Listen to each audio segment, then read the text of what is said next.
ఒక మంచి మనిషి సంబంధించిన మంచి కార్యక్రమంలో పాల్గొనడం, 4 మాటలు ఆమె గురించి మనందరం సంస్మరించుకోవడం చాలా సంతోషం అని అందరికీ మనం చేస్తున్నాను. నేను మామూలుగా అయితే ఇంకా సేపైనా ఉండేవాడిని, కానీ నాకు వేరే కార్యక్రమం ఇప్పుడు గోల్కొండ ఫోర్టు అక్కడ కార్యక్రమం ఉంది.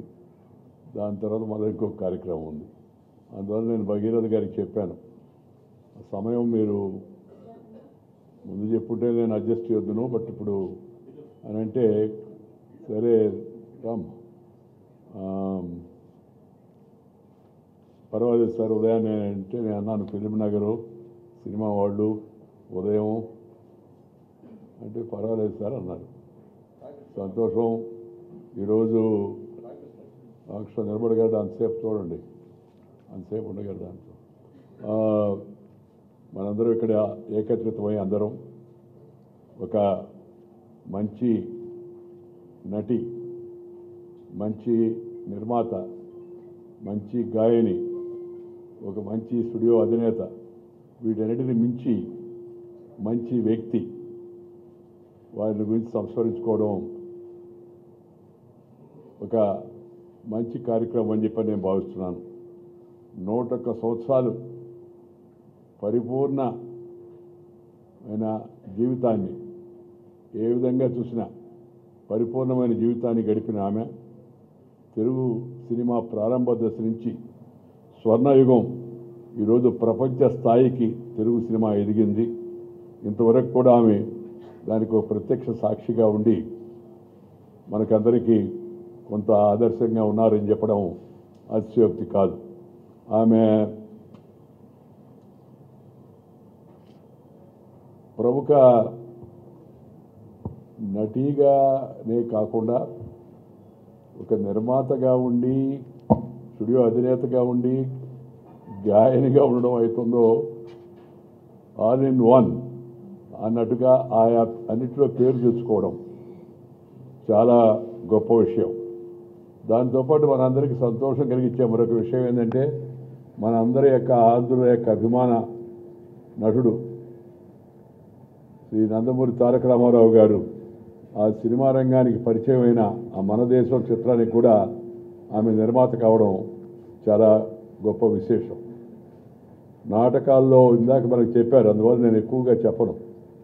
చాలా చక్కగా తక్కువ సమయంలో అయినప్పటికీ కూడా మంచి ఆడియో విజువల్ను ఆమె సమగ్ర జీవితాన్ని గురించి మనకు అందించే విధంగా చాలా చక్కగా మన ముందు ప్రదర్శించారు. మరి బాలనటిగా మొదలై ప్రముఖ దర్శకుడు అయినట్టు పుల్లయ్య గారు తెరకెక్కించినట్టు సతీ అనసూయ సినిమా రంగానికి చేరువై మరి ఈ కచ్చ దేవయాని చిత్రంతో మంచి గుర్తింపు తెచ్చుకున్న ఆమె అనేక సినిమాల్లో నటించి ప్రజాభిమానాన్ని సంపాదించారు. అప్పట్లో చెప్తూ ఉంటారు, అత్యధిక పారితోషికం తీసుకున్న తొలి కథానాయిక కూడా కృష్ణవేణి గారి గురించి చాలామంది చెప్తూ ఉంటారు. వారి నటన అత్యద్భుతం, వారి డైలాగ్స్ చెప్పే విధానం అలానే చూస్తూ ఉండిపోవాలనిపిస్తుంది. సినీ రంగంలో వారు అందించిన సేవలకు రఘుపతి వెంకయ్య గారి అవార్డు ఇవ్వడం కూడా సముచితంగా ఉంది. ముఖంలోనే హావభావాలను వెలికిస్తూ నేను ముఖ్యంగా చెప్పదలుచుకుంది అది. ఈనాటి సినిమా రంగంలో ఉన్నవాళ్ళు, కొత్తగా వచ్చేవాళ్ళు అందరూ తెలుసుకోవాల్సింది, నేర్చుకోవాల్సింది, అనుసరించాల్సింది ఆ ముఖంలోని హావభావాలతోనే సందేశాన్ని ఇవ్వడం, ప్రజలను సంతోషపెట్టడం అది చాలా గొప్ప విషయం. కొద్దిమంది మాత్రమే ఆ విధంగా చేయగలరు.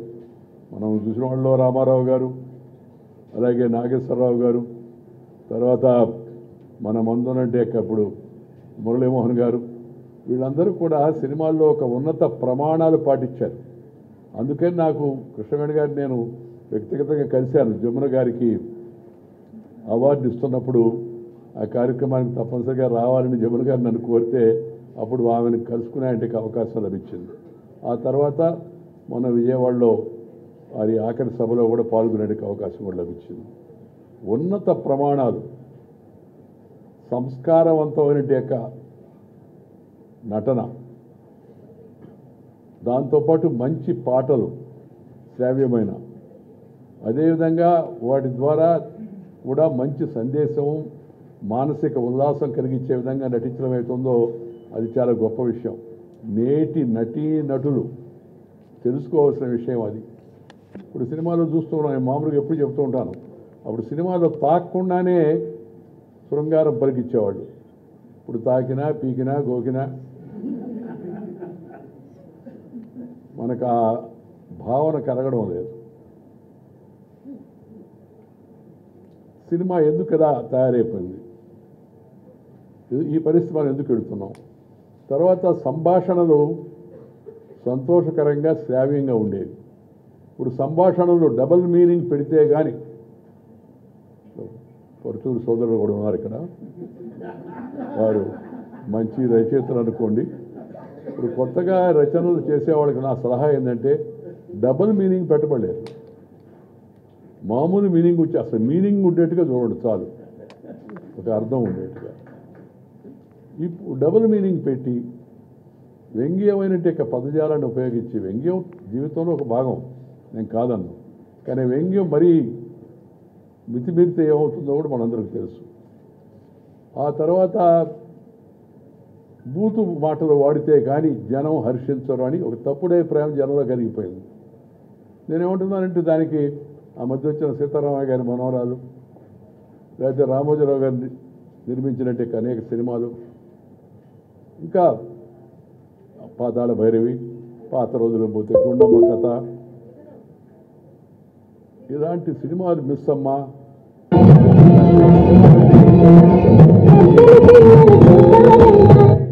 మనకి ఇలాంటి సినిమాలన్నీ మనకి మానసిక ఉల్లాసాన్ని కలిగించాయి, చాలా రోజుల పాటు నడిచాయి, ప్రజల యొక్క నాలుకల్లో నిలబడిపోయాయి. ఈ తరం కూడా ఇంకా చెప్పుకుంటున్నారు నటన, సంభాషణ, ఆ తర్వాత దాంట్లో ఉండే వైదుష్యము, దాంతోపాటు ఇందిచ్చే సందేశం, ఇవన్నీ కలిస్తే మంచి సినిమా అవుతుంది. అలాంటి మంచి సినిమాలో నటించిన మంచి నటిని గురించి, మంచి సినిమా నిర్మించిన, మంచి పాటలు పాడిన ఒక గాయని గురించి మనం ఇవాళ స్మరించుకుంటున్నాం. అందుకని యువతరం ఈ పద్ధతులను గుర్తుంచుకోవాలని చెప్పి నేను కోరుతూ ఉన్నాను. ఈ ముఖంలో హావభావాలు పలికిస్తూ జనాన్ని సంతోషపరిచే విధానం అవుతుందో అది చాలా ముఖ్యం. సినిమా అంటే కేవలం వ్యాపారం కాదు, అది ఒక కళాత్మక సందేశం. సినిమా అంటే ప్రజలకు ఒక మంచి విషయాన్ని తెలియజేయడం. పాత రోజుల్లో కూడా విలన్లు ఉండేవాళ్ళు, ఫైటింగ్ ఉండేది, విలన్ కొద్దిగా ఊగినట్టుగా ఊగేవాడు, ఆఖరణ విలనం అంతమయ్యేవాడు, లేకపోతే తగిన గుణపాఠం అయ్యేది, రాజమండ్రి సెంట్రల్ జైలుకో వెళ్ళేవాడు. ఇప్పుడు అట్ట కాదు, విలన్ నెగటివ్ క్యారెక్టర్ హీరో చేస్తున్నారు, చాలా తప్పు. నటన బాగా చేయడం వేరు, కానీ క్యారెక్టరైజేషను స్మగ్లర్లనో, దేశద్రోహులనో, లేకపోతే సమాజంలో ఉండే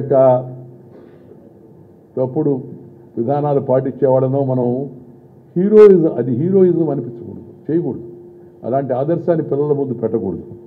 మంచిగా ప్రమాణాలు పాటించాలి, మంచి కథా సంవిధానం దానికి ఉండాలి, దాంతోపాటు మంచి నటులను ఎంపిక చేసుకోవాలి. ఇప్పుడు మళ్ళీ ఇప్పుడు పిలిస్తే మనకి రామారావు గారు, నాగేశ్వరరావు గారు రారు కదా. ఇప్పటికీ మన మురళీమోహన్ గారు ఇంకా యువ నటుడుగా కనిపిస్తున్నాడు మనం చూస్తూ ఉంటే. ఆయన చూసి కూడా మనం నేర్చుకోవాల్సి ఉంది. శరీరాన్ని కాపాడుకోవడం, ప్రతిష్టను కాపాడుకోవడం, అది మన చేతిలో ఉండే పని. దీన్ని యువ నటులు ఇలాంటి వాళ్ళ యొక్క జీవితాల్లో నుంచి తెలుసుకొని తమ జీవితాన్ని సరిదిద్దుకోవాలని చెప్పి నేను మనవి చేస్తున్నా. నేను ముఖ్యంగా చెప్పదలుచుకున్న విషయం ఇందాక చెప్పినట్టుగానే సినిమా సందేశాన్ని అందించాలి, సినిమా సంతోషాన్ని కలిగించాలి, సినిమా మానసిక ఉల్లాసాన్ని కలిగించాలి, సినిమా ఆ భావనలు కలిగించాలి. అంతేగాని సినిమాకి పోయి వస్తే అబ్బా ఎందుకు వచ్చేవారా బాబు ఆయన తలనొప్పే సినిమా ఓడమేం పోయేది, తర్వాత తలనొప్పి అని చెప్పని బాధపడుతుండేది. ఆ పరిస్థితి ఆగుడు. జుగుప్సాకరమైన అశ్లీలమైన పదజాలాలు కానీ సన్నివేశాలు కానీ సినిమాలో ఉండకూడదు. శృంగారాన్ని ఇంకా బాగా పండించవచ్చు. రామారావు గారు ఎన్ని సినిమాల్లో శృంగారమైన నటన మనకు అందించారు, మనకు చూపించారు. కానీ జుగుప్సాకరంగా లేదు, అది అశ్లీలంగా లేదు. అలాంటి పద్ధతిని అందరూ పాటించే ప్రయత్నం చేయాలా. వెగటు కలిగించే ఏదైనా తినాలంటే రుచిగా ఉండాలి, తీయగా ఉండాలి. మరీ వెగటు కలిగించింది అనుకోండి, వెగటేసిందబ్బా అని అంటారు మామూలుగా. వెగటు కలిగించే సన్నివేశాలు, ద్వంద్వార్థాలు ఉండేట సంభాషణలు ఇవి లేకుండా చూసుకోవడం మంచిది. అవి లేకపోయినా సినిమా విజయవంతం అవుతుందని చెప్పని సందర్భంగా మనవి చేస్తూ, అలాగే హాస్యం కూడా, హాస్యం జీవితానికి చాలా అవసరం. కొంత హాస్యం జీవితంలో ఉండాలి మామూలుగా. నేను మాట్లాడుతూ కూడా చెప్తూ ఉంటాను మామూలుగా. ఎందుకంటే హాస్యం లేకపోతే అది పరిపూర్ణం కాదు, లైట్గా ఉండాలి కాస్త. కొంత మనం మాట్లాడే మాటల్లో గంభీరత్వము, సందేశంలో ఔన్నత్యము, సంస్కారవంతుడి వ్యవహారం, వీటన్నిటితో పాటు కాస్త జనాన్ని లాలించాలంటే దానికి కొంత హాస్యం కూడా అవసరం. కానీ ఆ హాస్యం కూడా వెగటు పుట్టించేదిగా ఉండకూడదు. నేను ఎవరినో దృష్టిలో పెట్టుకుని ఈ మాట చెప్పడం లేదు.